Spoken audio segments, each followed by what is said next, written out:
नमस्कार विद्यार्थ्यांनो, मी तुमची एड्युकेटर श्वेता चंदनकर तुम्हा सर्वांचे ग्लोबल ऑनलाईन मराठी या युट्यूब चॅनेलवर स्वागत करते.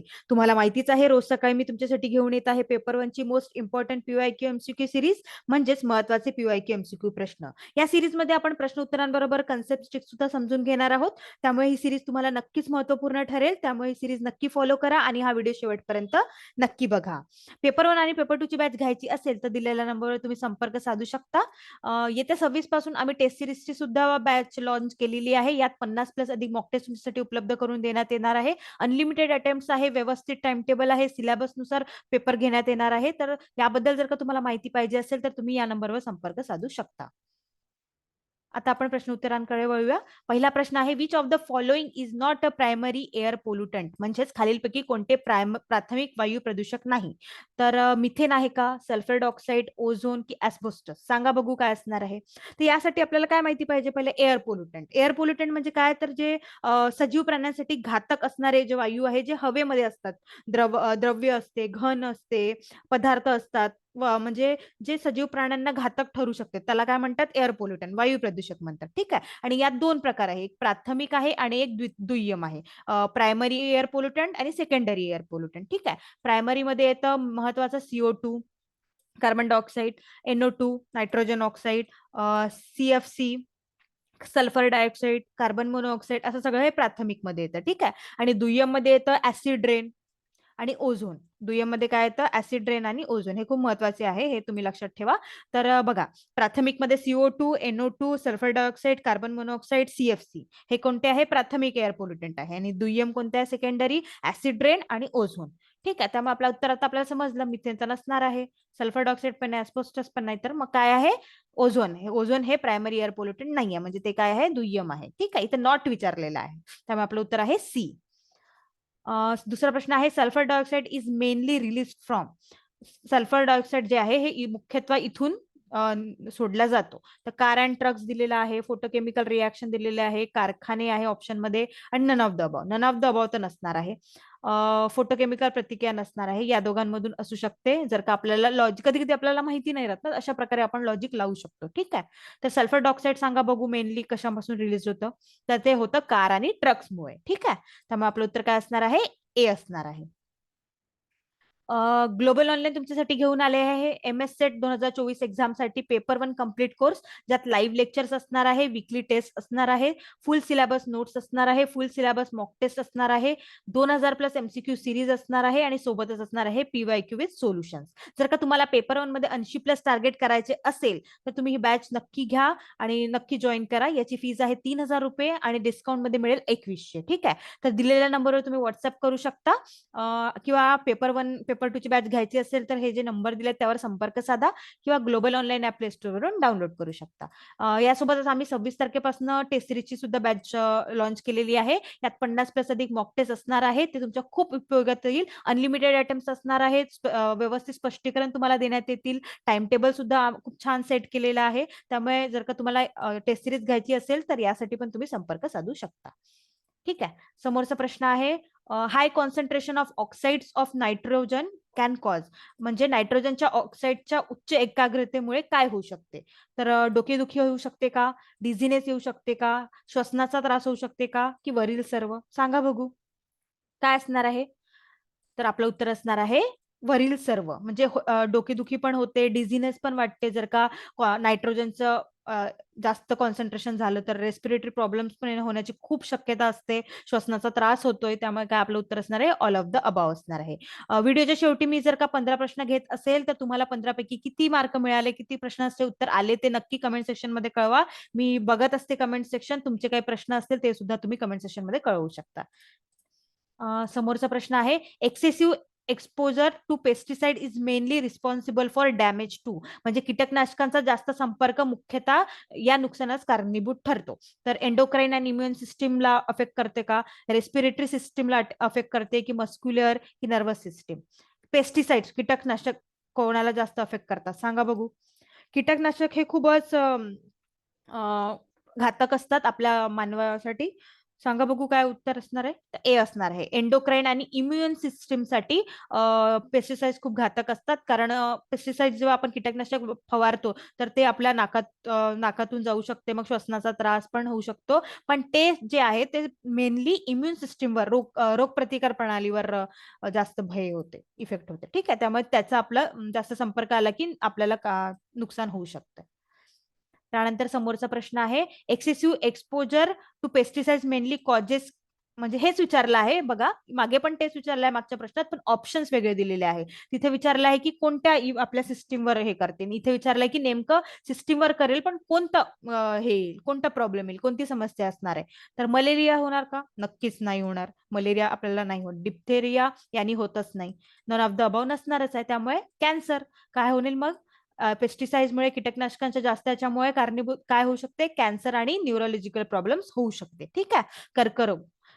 अशा प्रकारे तुम्ही लॉजिक लावू शकता. आता इथे ऑप्शन्स मध्ये किती चांगले ऑप्शन्स दिले होते. वरील पैकी नाही, हे तर कट झालं. मलेरिया ते आणि होतच नाही, माहितीच आहे. डिप्थेरिया पण होत नाही. मग ऐकच उत्तर आलं आपलं, कॅन्सर. अशा प्रकारे जेव्हा आपण कधी क्वेश्चन्स आपल्याला नाही समजत ना, तर लॉजिक ऑप्शन्स बघून लॉजिक लावायचे. ठीक आहे. आणि मागच्या प्रश्नाचं तुम्हाला समजलं असेल, ते कुठे प्रश्न होता हा? इम्युन सिस्टीम मध्ये कोणत्या सिस्टीम्सवर त्याचा कारणीभूत ठरते ते विचारलं आहे. आणि इथे विचारलेलं आहे की कोणता हे होऊ शकते. ठीक आहे, समस्या कोणती होऊ शकते, कॅन्सर, कोणते डिसीज होऊ शकतात. ठीक आहे. त्यानंतर आपलं उत्तर असणार आहे C. The main constituent of LPG. एलपीजीचा मुख्य घटक कोणता आहे? मिथेन आहे, ब्युटेन आहे, इथेन आहे की प्रोपेन आहे? सांगा बघू. तर मुळात एलपीजी काय आहे? एलपीजी म्हणजे लिक्विफाईड पेट्रोलियम गॅस, जे आपण एलपीजी गॅस सिलेंडर वापरतो ते. तर त्यामध्ये कोणतं कॉन्स्टिट्युएंट मेन आहे हे विचारलेलं आहे. आणि हा प्रश्न विचारलेला गेलेला आहे पीवायक्यू. यामध्ये सगळे हायड्रोकार्बन गॅसेस असतात, जे फ्लेमेबल मिक्सचर असते, म्हणजे इंधन वायू असते. यामध्ये मेन आहे ब्युटेन. ब्युटेन खूप महत्वाचं असते. मेन कॉन्स्टिट्यूशन एलपीजीचं ब्युटेन असणार आहे. त्यानंतर मग ब्युटेन नंतर इथेन असते, ब्युटेन नंतर इथेन आहे, नंतर प्रोपेन आहे, असं सगळं असणार आहे. ठीक आहे. एलपीजीचा फुल फॉर्म तुम्ही लक्षात ठेवा, लिक्विफाईड पेट्रोलियम गॅस. आणि हे इंधन वायू आहे, हायड्रोकार्बन्सने बनलेला आहे. आणि स्पेशली इथं मेन घटक ब्युटेन आहे, त्यानंतर इथेन आहे, मग प्रोपेन आहे. ठीक आहे. त्यानंतर समोरचा प्रश्न आहे, the main constituent of CNG. आता सीएनजी काय आहे? मेन सीएनजी काय असते तर कम्प्रेस्ड नॅचरल गॅस. काय असते? Compressed natural gas. हे नॉन टॉक्सिक गॅस असते. आणि यामध्ये मुख्य घटक कोणता असणार आहे मग? यामध्ये मुख्य घटक आहे मिथेन. सीएनजी मध्ये काय आहे मुख्य घटक? मिथेन असणार आहे. ठीक आहे. त्यानंतर समोरचा प्रश्न आहे, which of the following is not a renewable source of energy. खालीलपैकी कोणता ऊर्जेचा अक्षय स्त्रोत नाही? सांगा बघू. सौर ऊर्जा, नैसर्गिक वायू, पवन ऊर्जा की महासागर भरतीची ऊर्जा? सांगा बघू काय आहे. तर यासाठी आपल्याला काय माहिती पाहिजे पहिले, की आपल्याला रिन्युएबल एनर्जी म्हणजे काय, अक्षय स्त्रोत काय आहे. तर ही एक ही एक कार्बन ऊर्जा आहे, जे नूतनीकरणक्षम संसाधनामधून ऊर्जा देते. हे म्हणजे कसं की नैसर्गिकरित्या मानवी वेळापत्रकानुसार ही भरली जाते. म्हणजे ही एक अक्षय स्त्रोत आहे, निरंतर आहे, आणि ते विविध स्वरूपात पुन्हा पुन्हा वापरले जाऊ शकते. हे एवढं तुम्ही लक्षात ठेवू शकता. रिन्युएबल मध्ये नूतनीकरण जे असतं ना, ऊर्जेचे स्त्रोत, नूतनीकरणीय ऊर्जेचे स्त्रोत अक्षय आणि निरंतर आहे. रिन्युएबल मध्ये निरंतर राहते आणि पुन्हा पुन्हा वापरले जाऊ शकते. याच्याच उलट काय आहे नॉन रिन्युएबल मध्ये? तर हे फायनाईट सोर, म्हणजे मर्यादित आहे याचे संसाधने. हे बदलले जाऊ शकत नाही. काही काळानंतर हे संपण्याचे पण चान्सेस असतात. ठीक आहे. आणि रिन्युएबल मध्ये ते पुन्हा पुन्हा वापरले जाऊ शकते. तर रिन्युएबल मध्ये काय काय येतं?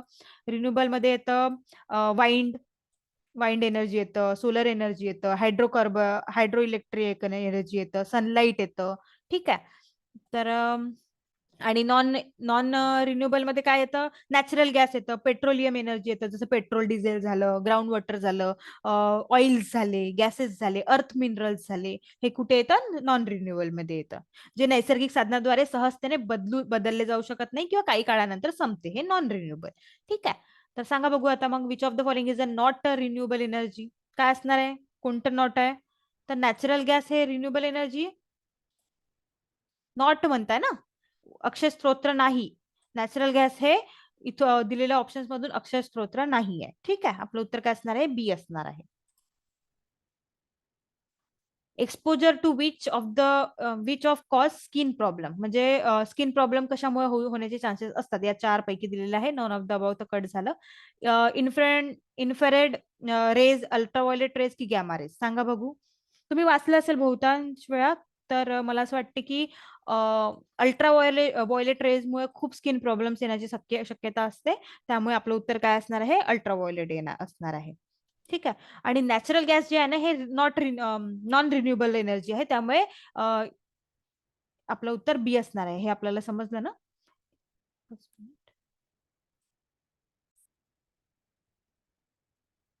ठीक आहे. 8चं उत्तर बी आहे, नॅचरल गॅस. आणि 9व्याचं जे आहे, स्किन प्रॉब्लेम कशामुळे होते, तर अल्ट्राव्हायोलेट रेजमुळे होतात. ठीक आहे. त्यानंतर समोरचा प्रश्न आहे, the best extinguisher for a inflammable material, म्हणजे ज्वलनशील पदार्थासाठी सर्वोत्तम अग्निशामक काय आहे. वॉटर आहे, एसओ आहे, CO2 आहे की सीओ आहे, सांगा बघू. वॉटर तर नक्कीच नसणार आहे. आपण हे वाचलेलं असते कुठे ना कुठे. नक्कीच तुम्हाला वाटते, मला माहिती आहे तुम्हाला उत्तर माहिती आहे. त्याचं उत्तर काय असणार आहे, CO2 असणार आहे. काय असणार आहे, CO2. CO2 काय आहे, तर हे विद्युत उपकरणे असलेल्या आगीसाठी आदर्श आहे. ते द्रव्य आग देखील विझवले जाते, यामुळे ते जळत नाही आणि जळण्यास मदत करत नाही. CO2 हे विझवण्याचा प्रयत्न करते आणि ते हवेपेक्षा जड असते.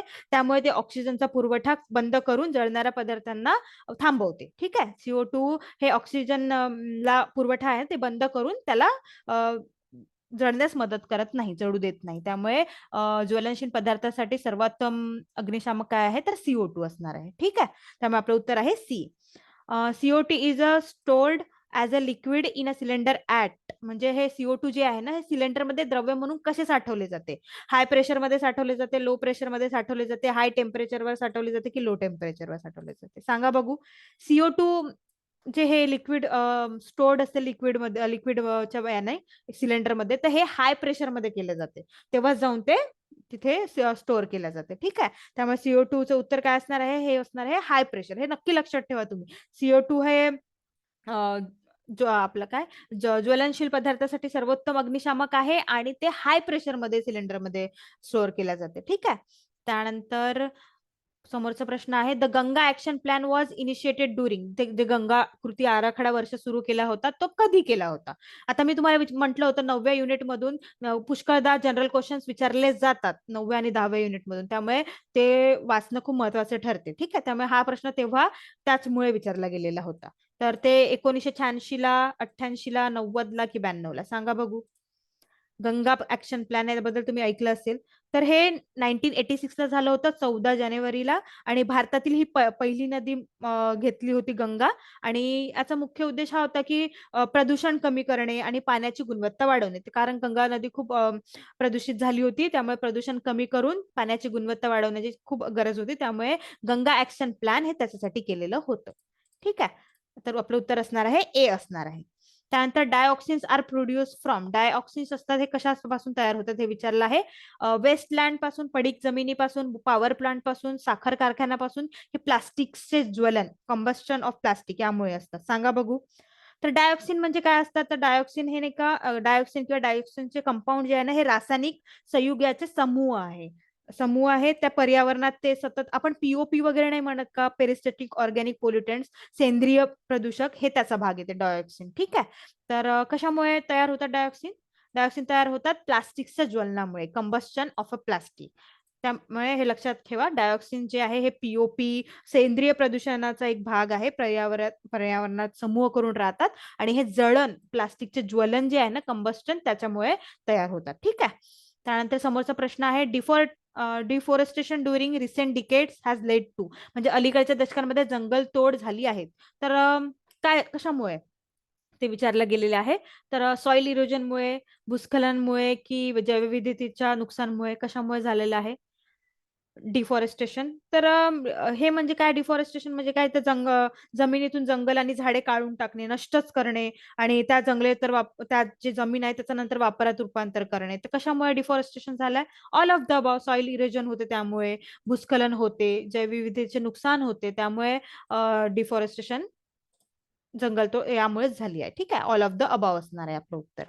त्यानंतर which of the following which of among the following goal adopted by the UN member states in 2015 त्यामधलं SDG 4 हे विचारलेलं आहे. म्हणजे काय 2015 मध्ये जे आपण SDG केले होते त्यातला चौथा जो हे आहे मुद्दा तो कोणता आहे हे विचारला आहे. बघा 9व्या युनिट मधलं SDG आणि MDG महत्वाचं टॉपिक आहे, ते तुम्ही कधीही सोडू नका, यावर भरपूर प्रश्न विचारले गेलेले आहेत. ठीक आहे, त्यामुळे SDG 4 सांगा बघू मग. गुड हेल्थ, वेल बिंग, क्वालिटी एज्युकेशन, पॉवर्टी की इंडस्ट्री, इनोव्हेशन अँड इन्फ्रास्ट्रक्चर? सांगा बघू. SDG म्हणजे तुम्हाला माहिती आहे ना, सस्टेनेबल डेव्हलपमेंट गोल्स, ज्यामध्ये 17 गोल्स आहेत. ठीक आहे, तर आता आपण बघून घेऊया. बघा, हा SDG जे आहेत हे 17 गोल्स असणार आहे. पहिला आहे नो पॉवर्टी, दुसरा आहे झिरो हंगर, तिसरा आहे गुड हेल्थ अँड वेलबिंग, चौथा आहे क्वालिटी एज्युकेशन. आपल्याला आपलं उत्तर मिळालं आहे, चौथं कोणतं आहे? क्वालिटी एज्युकेशन आहे. ठीक आहे, त्यानंतर जेंडर इक्वेलिटी आहे पाचवं, सहावं आहे क्लीन वॉटर अँड सॅनिटायझेशन, सातवं आहे अफोर्डेबल अँड क्लीन एनर्जी, आठवं आहे decent work and economic growth, नववं आहे इंडस्ट्री इनोव्हेशन अँड इन्फ्रास्ट्रक्चर, आणि 10वं आहे inequality, reduce inequalities, sustainable cities and communities. 11, 12वं आहे रिस्पॉन्सिबल कन्झम्पशन अँड प्रोडक्शन, तिसरं आहे क्लायमेट ऍक्शन, 14 आहे लाईफ बिलो वॉटर, 15 आहे लाईफ ऑन लँड, 16 आहे peace and justice and strong induction आणि पार्टनरशिप 17 आहे. ठीक आहे, त्यामुळे हे लक्षात ठेवा. नो पॉवर्टी म्हणजे गरिबी नाही, झिरो हंगर भूक नाही, भूक कमी करणे, गुड हेल्थ क्वालिटी एज्युकेशन देणे, जेंडर इक्वालिटी असणे, स्वच्छ पाणी, affordable energy, economic growth, industry, हे सगळं तुम्ही पाठ करून ठेवा. या 17 पैकी कोणते हे 17ही गोल जे आहे तुम्हाला मुखपाठ असले पाहिजे, मुखपाठ, तेव्हा जाऊन तुम्ही हे SDG वगैरे असे मधात प्रश्न विचारलं तर उत्तर देऊ शकाल. आता आपल्याला काय विचारलं होतं, चौथा SDG कोणता आहे, तर कोणता आहे? क्वालिटी एज्युकेशन आहे. त्यामुळे आपलं उत्तर काय असणार आहे? बी असणार आहे. ठीक आहे, ठीक आहे, मग आज 15 प्रश्न घेतलेले आहेत. मला खात्री आहे तुम्हाला हे प्रश्न आवडले असतील. 15 पैकी तुम्हाला किती आले ते नक्की कमेंट सेक्शन मध्ये कळवा. 9वा टॉपिक खूप इम्पॉर्टंट आहे, म्हणजे सगळेच आहेत पण 9वा टॉपिक पण खूप इम्पॉर्टंट आहे, त्यामुळे त्याला दुर्लक्ष करू नका.